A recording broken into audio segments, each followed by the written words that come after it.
Right, this is a tough time for minorities at this point of time with Taliban takeover. You can see the visuals on your screens here of a Gurudwara in Kabul where many Sikhs are waiting for that flight from India to take them back to their homeland in India. These are the Sikhs who are staying in Afghanistan, who are living here. They're waiting here patiently. They're put up at this Gurudwara. A lot of concerns here because that flight will not be coming to Kabul at this point of time because the airspace is closed and the flight has been diverted. Remember, India had put two planes on standby of Air India to evacuate its citizens from Kabul, but now the airspace has been closed and the flights were diverted. So these are the Sikhs, the minorities in Afghanistan, in Kabul right now, at the Gurudwara, waiting for some ray of hope so that they can be repatriated back to India at this point of time. And remember, earlier also many tweets from Indian politicians as well to, in fact, go and rescue these Sikhs who have been stranded at this particular Gurudwara here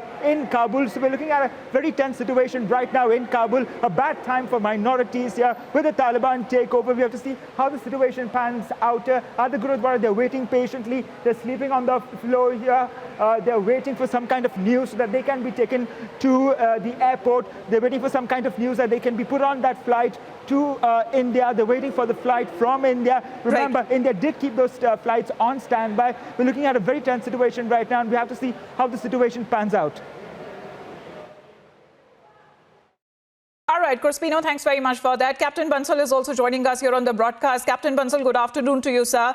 A short while back, Dr. Sriram Cholia was also mentioning about the moral responsibility of the other nations there. But what really happens about the moral responsibility of the United States? They were there for nearly 2 decades. And what is the United States doing now? Because they're just making sure that their own personnel are safe and secure. What happens to the other Afghan citizens there?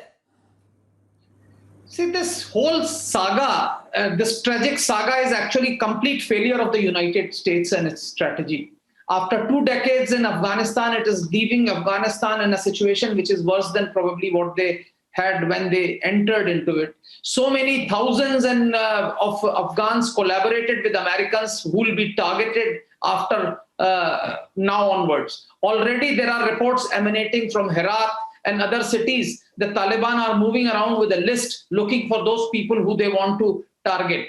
Even in Kabul, in some areas, there are reports coming that people are being targeted. People are looking around, moving around with lists. We need to understand that Taliban are such ideologically committed beasts that they're not going to change their stripes irrespective of what anyone believes. And I think they have managed to hoodwink the United States hook, line, and sinker. Whatever Mr. Zalmay Khalilzad must have negotiated with Taliban, they're not going to abide by any of those things. And we are seeing very clear signs of this. This medieval barbarism which Taliban has unleashed is now going to spread. And we need to be concerned about this in very soon. And we should start looking at ways and means of helping Indian citizens be evacuated, and some of the minorities and others who we have moral responsibility to look at.